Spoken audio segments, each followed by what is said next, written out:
جنت میں جانے والے تمام اسباب، تمام اعمال، تمام ذرائع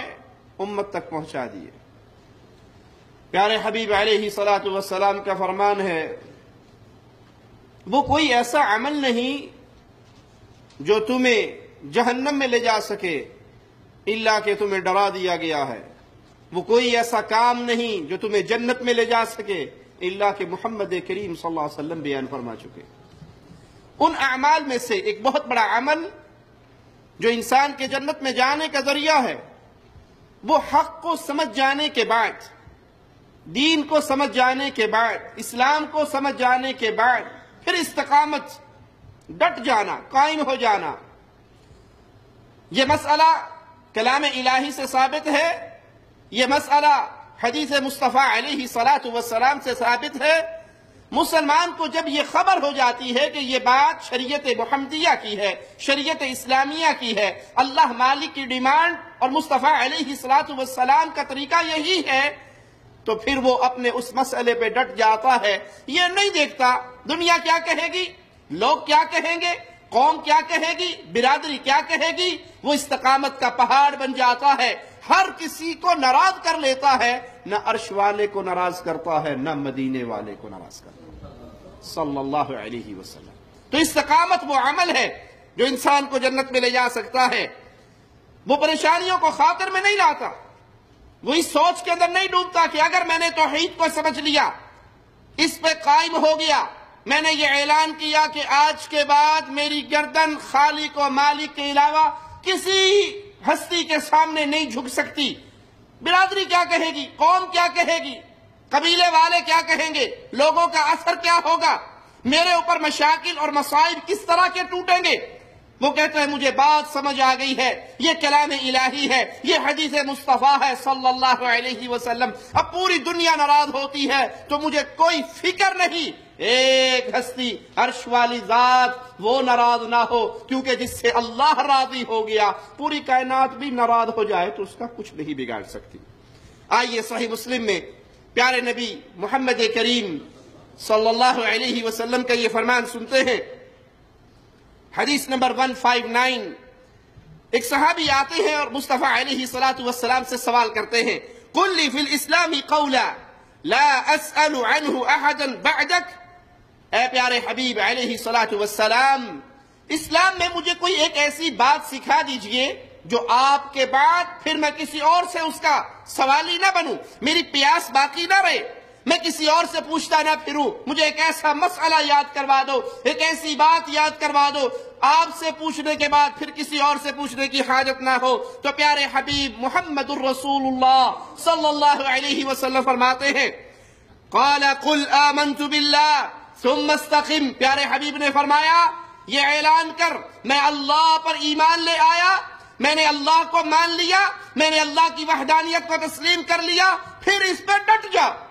پھر یہ نہ دیکھ کہ اللہ پر ایمان لانے کے بعد قوم کیا سلوک کرے گی، معاشرہ کیا سلوک کرے گا، حکومتیں کیا سلوک کریں گی، دوست کیا کہیں گے، برادری کیا کہے گی، کسی کے ماتھے پہ کتنے بل پڑیں گے۔ نہیں، جب اللہ پر ایمان لے آئے، اللہ کو تسلیم کر لے، مولا و مالک کی وحدانیت کو سمجھ لے، ثم استقم، پھر ڈٹ جا اس پہ، پھر قائم ہو جا اس پہ، پھر مضبوطی سے جم جا اس پہ۔ یہ وہ عظیم مسئلہ ہے جو اس طرح اختیار کرتا ہے، جو اس طرح اسلام کے اوپر قائم ہو جاتا ہے، اس کا ٹھکانہ اللہ کی رحمت سے اللہ کی جنت ہے۔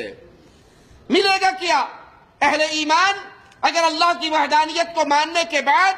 مسلمان اس پہ قائم ہو جائے، کسی کی ناراضگی کو خاطر میں نہ لائے، کسی کی پریشانی کو اپنے دین کے بدلنے کا ذریعہ نہ بنائے، تو نتیجہ کیا نکلے گا؟ آئیے مالک کا کلام سنتے ہیں۔ مولا فرماتا ہے، ان الذین قالوا ربنا اللہ،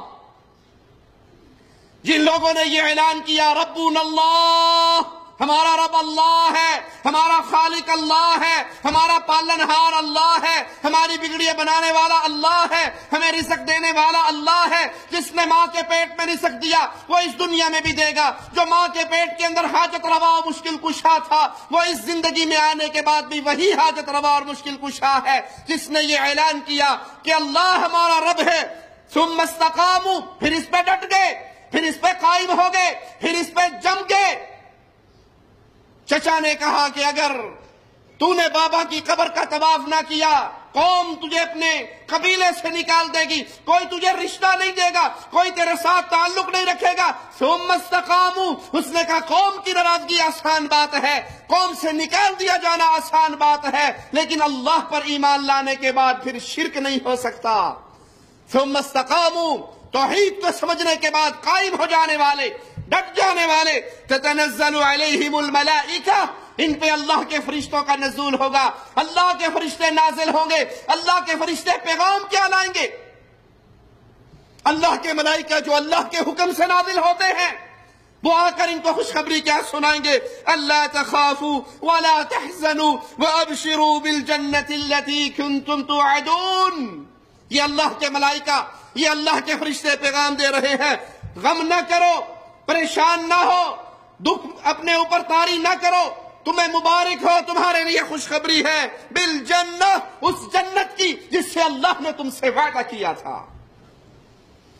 ایمان لانے کے بعد، توحید کو سمجھنے کے بعد، یہ مسئلہ یقینی طور پہ اپنے دل میں اتار لینے کے بعد کہ ہماری پیشانییں صرف خالق کے لیے جھکتی ہیں، ہمارا رکوع صرف اللہ کے لیے ہوتا ہے، ہماری نظر و نیاز کا مستحق اللہ ہے، امید اور خوف کا مستحق اللہ ہے، بھروسے ہوں گے تو اللہ پر، عبادات کا سارا ماجرا خالص ایک اللہ کے ساتھ۔ ثم استقاموا، جو اس توحید پہ ڈٹ جاتا ہے، اللہ کے ملائکہ، اللہ کے فرشتے آگے پیغام دیتے ہیں، موت کے وقت یہ خوشخبریاں ملتی ہے، قبر کے اندر یہ خوشخبریاں ملتی ہیں، پریشان نہ ہونا، غم نہ کھانا،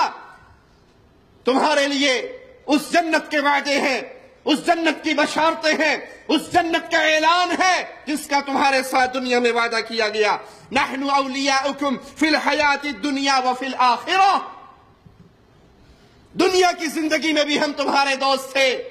آخرت کے اندر بھی ہم تمہارے دوست ہیں۔ وَلَكُمْ فِيهَا مَا تَشْتَهِي أَنفُسُكُمْ، یہ وہ جنت ہے لوگو جس میں انسان کو ہر وہ چیز ملے گی جس کی وہ خواہش کرے گا۔